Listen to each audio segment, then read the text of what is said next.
So, now that we've recovered. How did she have checked it in the next week? Which is actually a week later now. This was back here, okay? There. It was back here when I looked at it. You look at you and break it. I don't know why it was so loosely connected to the table. Let's clap. You said you didn't want me talking about your butt. Alright, okay, what are we doing now?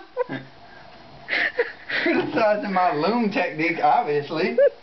Anyway, back to the matter at hand. So I had to fix it because he had to keep that all straight. Because you're supposed to keep it all straight. So you keep it in one hand. Alright, now I like my left hand so I can thread with the right through these heddles. Now normally you count from the center and then you count how many spaces because you want your project, centered. You know, I have it marked on the back. You can mark it more. Yeah, you've got little that's my little center. dots. I don't know if you can see the dots very well. Well, I marked it right there with the marker. Oh, you marked the center right there. I was like, look at the dots on there. And so that's just from... That's their measure. No, that's from the holes and when they nailed it together. Fine. Shh, I'll stop talking. I don't know anything about this.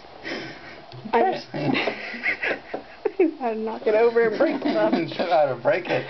Alright, so you'd count from the middle, and then you'd have to, each end counts for 2 threads. So if you have so many loops, like I have 80 loops here, so that's going to be 160, which is all of them. That's exactly how long it is, because there are 10 holes per inch. So I'm going to fill up the whole heddle. Alright?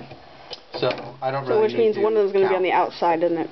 Yeah, usually it's the left. I might not do an outside one, because then when I do an outside, it's real loose sometimes. Yeah.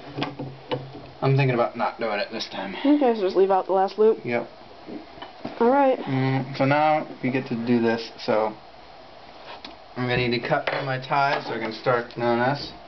Now sometimes you can tie fancy butterfly loops or whatever they call them, so you don't have to cut your ties. But I have so much extra yarn, it really doesn't matter. Yeah. He saves all the extras we snip off, because, for example, the blue or the brown right here, it all came off from another project. Alright, so now, now we have this cross, so everything's in order. Alright, so now I can pick up one thread at a time and thread it through. If you don't have the cross, well, we made that mistake at least once, and it was epic fail. Alright, so now you thread it through, so you start with the spaces, you thread through the spaces, and then when you wind it up, you're going to thread back through the hole, so I'm threading through the big lines here, and this is particularly this harp. Some of the harps work differently,